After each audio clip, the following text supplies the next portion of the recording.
Yes, we've all heard the song Baby Shark. Do, do, do, do, do, do. But do you know what little ninjas these baby sharks can actually be? It turns out they are incredible escape artists, and science is only just finding out the why and how behind their incredible maneuvers. And of course, how important these sharks are to our ecosystem. Hello, I'm Anita Diamond, reporting for 4ZZZ Brisbane Line News and Current Affairs program, and today I'm speaking with Professor Jodie Rummer on the topic of newborn sharks and how they swim like ninjas to avoid predator attacks. Professor Rummer is a professor of marine biology at James Cook University. Her research combines ecology, evolution, and physiology to address issues important to conservation, such as the effects of climate change and other human caused problems on coral reef sharks, fishes, and rays, and their potential for adaptation. Welcome, Jodie, and thanks so much for being here with us today. Thanks for having me.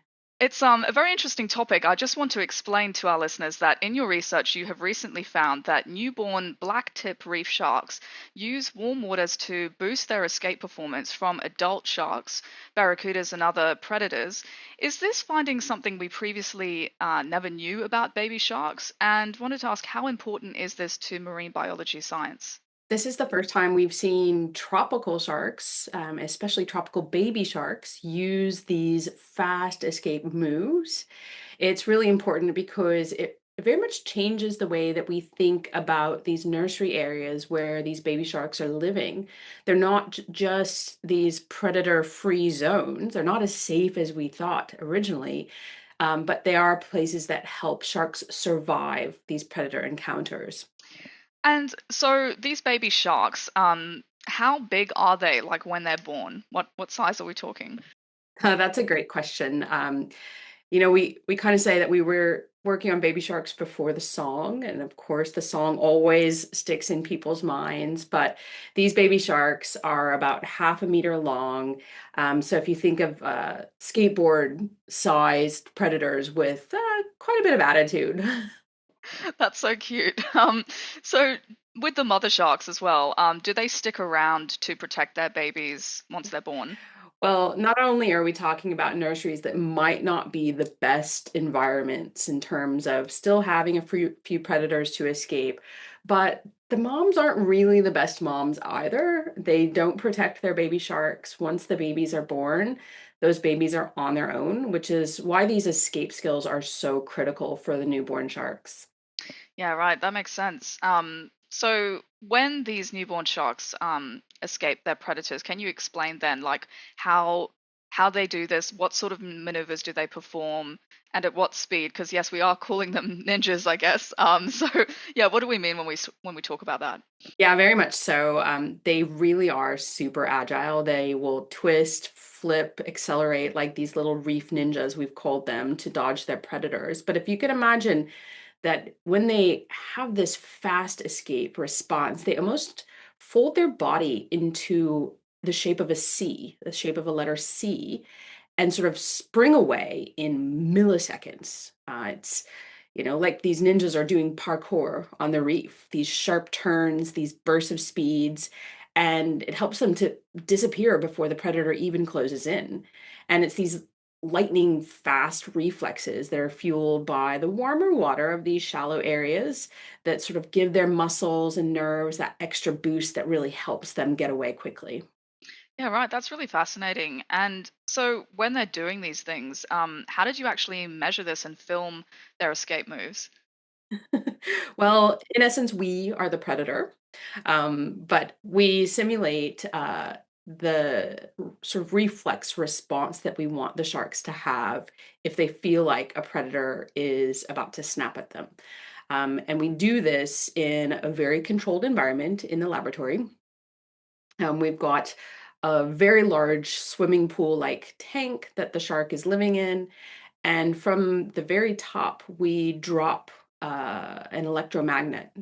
So there's no human intervention whatsoever, and no visual stimuli, just the the magnet weight dropping down onto the surface of the water, and it gives the shark a little bit of a startle. And we use a high speed camera to visualize exactly what that movement looks like. And then we can calculate how long it took them to move when they experienced that startle and what kinds of body motions, what kind of body bend were they doing, which direction they moved to get out of the way of this startle, and analyze all of that statistically in all of the different replicates of sharks that we analyze.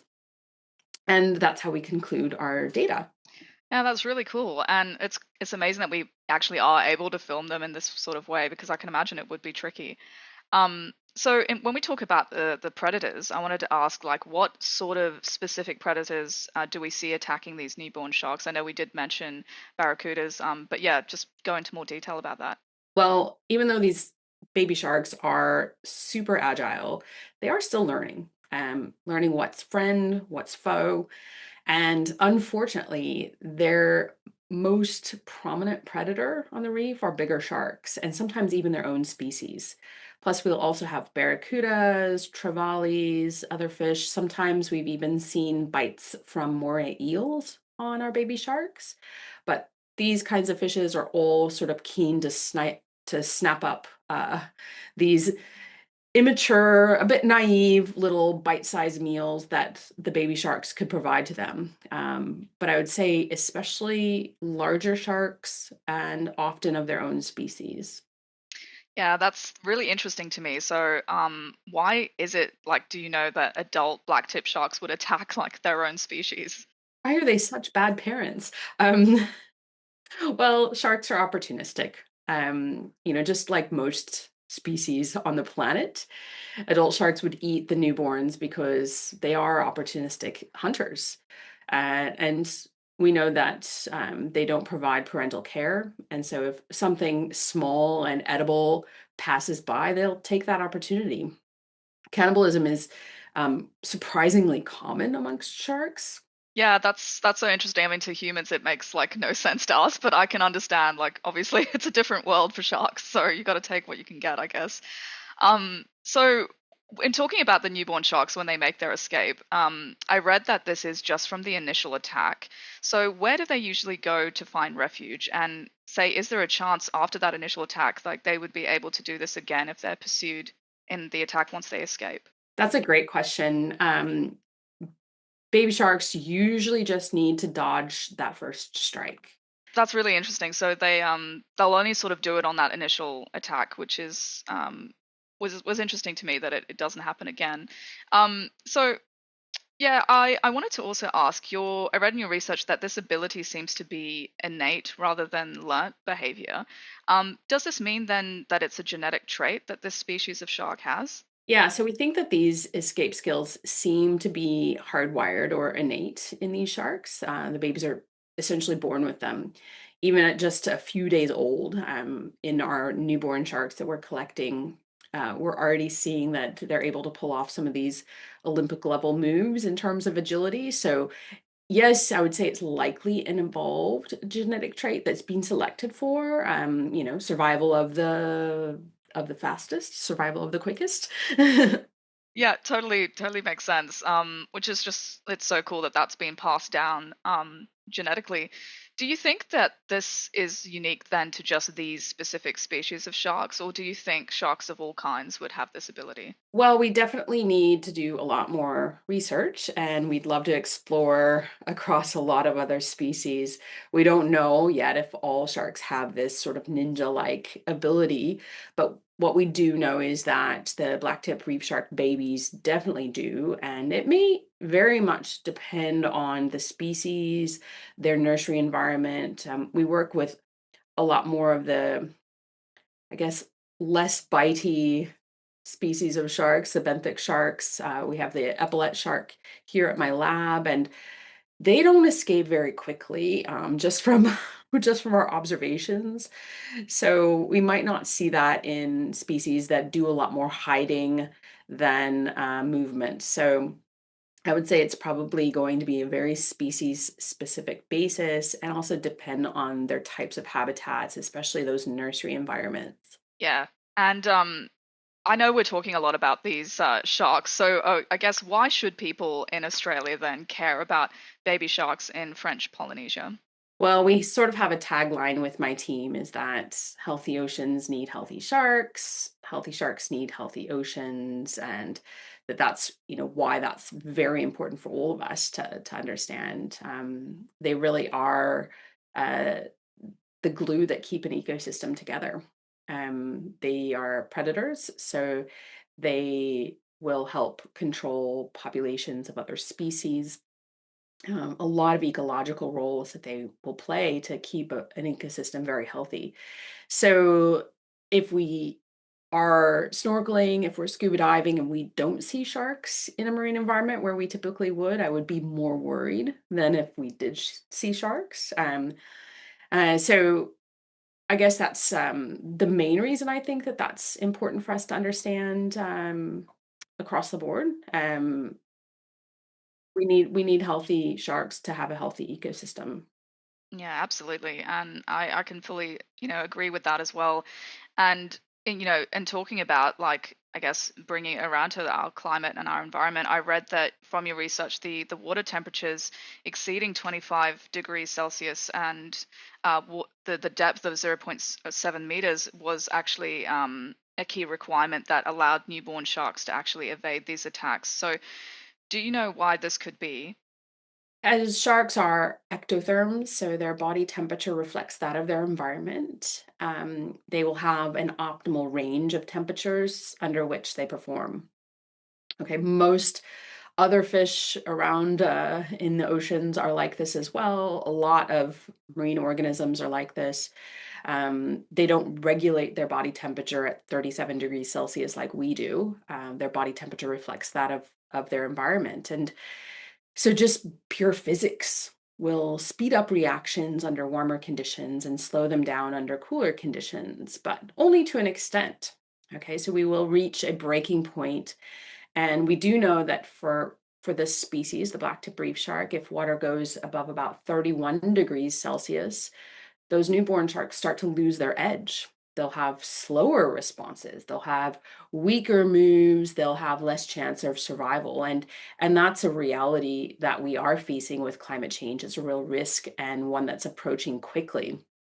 Um, Under those optimal conditions, nursery areas are shallow. They are warmer than the deeper reef areas. Those warm waters are making their muscles work faster, and the shallow depths are slowing down the larger predators. The habitats are quite complex, and they'll provide a lot of hiding places. And so, really, that's the perfect survival toolkit that's already built into that habitat, but it does have its limits. And our research is really helping us to understand what those limits are, what makes a nursery work, the right temperature, the right depth, the right habitat. And then that can help us protect those features and protect the next generation of sharks as a result. Yeah, absolutely. And so, I mean, I was going to ask, yeah, if ocean temperatures were to exceed, say, that 31 degrees, will this be detrimental to the newborn black tip sharks? And then in general, like, will it impact their populations? Well, our data do show us that those nursery areas will exceed 31 degrees um, on a daily basis during the hottest months of the season. And will the sharks avoid those conditions? Will they have places to go to seek thermal refuge? That's a great question. And if those refugia start to disappear because they're just always staying warm, what does that mean for these newborn shark populations? If we don't have healthy newborn sharks, we won't have those sharks recruiting to the adult populations and making for healthy adult populations of sharks as well. So it's something that we've been monitoring over 12 years now with our research. We've collected and sampled and measured and returned back to the ocean over 1,800 unique baby blacktip reef sharks throughout the history of our research so far. We've been monitoring the temperature of these nursery habitats as well. So we do have the data to start predicting that with a lot of accuracy. And we do think that as temperatures are starting to warm beyond that consistently, we will start to see numbers decrease. And we'll also start to see the body condition, the health of these sharks decrease as well. Yeah, which is really concerning. It's something to be aware of. And with shark nurseries, like, are they already feeling the effects of climate change as well? Well, as the nurseries are along the coastline and they are shallower than the deeper reef environments, they will warm up more quickly during the daytime. They'll cool down a little bit at nighttime, but they will also experience quite dramatic fluctuations in oxygen, dramatic fluctuations in pH as well. So temperature, oxygen, pH, sort of the trilogy of climate change factors that are really affecting all marine life that are living in these shallow habitats. And with that, we're also seeing, a lot of coastal development in some of these areas. So we'll get runoff, we'll get loss of habitat. So it really is. Although a nursery, it can be one of the more challenging marine habitats because it is subject to a lot more dynamic changes and much more quickly than other marine environments. Yeah, I think, yeah, this is very interesting to me because I think we do need to, really think about how like our climate has been affected now, and yeah, for the larger ecosystem. I guess I wanted to ask, like, with your research here, could this be expanded to, say, other species of marine life? And do you think that this has potential for wider implications to like marine habitat in general and biodiversity? Absolutely. I mean, we know that these warm, shallow waters are so important to coral reef flats, to barrier reefs, to reef crests. And we know that these areas are nursery habitat, not just for baby sharks, but for so many other animals. And not even just the early life stages. We'll see adult dolphins and turtles and other reef fishes that are using these shallows or certain coastal habitats, maybe to outmaneuver predators like our baby reef sharks are doing, but also as a really productive habitat for food supply. And so we think that our shark study has given us a framework to look across species as well, and to remember how important these shallow coastal areas are as nurseries and as rich food supplies and protection from predators for so many marine organisms. Yeah, definitely. That's really good to know that it's, been looked at as well more broadly. And I'm sure that it makes sense, like in your research, to look at that. So that's really good. And, in particular, the fact that sharks are an important part to our habitat because, people are afraid of sharks, but I think we need to realize, like, they're an important part of our ecosystem and just as much worthy of being there as any other species. Um, so, can ordinary citizens, say, get involved or help with this type of research or even shark conservation more broadly? Absolutely. There's such a boom in conservation science, in citizen science, ecotourism. And that's the thing, is that people want to help, people want to understand, people want to get involved. And we need to be bridging that gap between the general public and the scientist. And we can do that through citizen science. Of course, the public can help by protecting reefs, and first and foremost, that can be done by supporting climate action, but also by reducing pollution, by choosing sustainable seafood choices or food choices in general. But these citizen science projects are really, really booming, and many of them are helping to monitor sharks and monitor reefs. And I would encourage anyone who's passionate about the oceans and wanting to do more is to check to get involved with a citizen science program that's near you. Yeah, fantastic. Perhaps you could explain like where people can go to find out more about this topic if you have any specific like websites or say any citizen science projects that you know of. I'm sure our listeners would love to know how they could learn more. Well, I mean, on our study on the newborn reef sharks was published open access, so anyone in the world can read it in a journal called Conservation Physiology. But if you don't want to read the real heavy science, you can also follow a lot of amazing research programs. Our research program is called Physioshark, and we have a great social media presence on Instagram and Blue Sky and Facebook. Um, my home university here, James Cook University, also has channels that can be followed for updates and beautiful imagery. I mean, one of the great things about the work that we do is that it's so visually captivating. You can't not fall in love with these species and ecosystems where we work.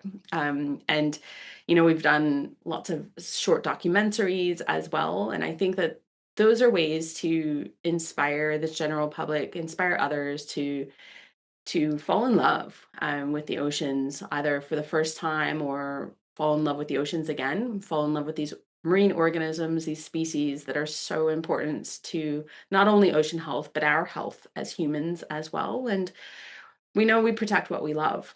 So I think that that's a big step. Then, in terms of citizen science programs, they are really increasing in numbers. And I would just encourage people to Google citizen science project on just fill in the blank species that you're interested in or area where you are living, and email somebody and get involved. We are on the brink of launching a really, really cool citizen science program with our research because our little baby black tip reef sharks have this awesome characteristic that the black part of their dorsal fin is unique, like a fingerprint. And we use that for photo ID. And because we've been tagging and measuring these sharks over so many years, we have an amazing database of all the babies. And therefore, we pretty much know birthdays of about 1,800 sharks, which is pretty amazing. That's a lot of birthday cards.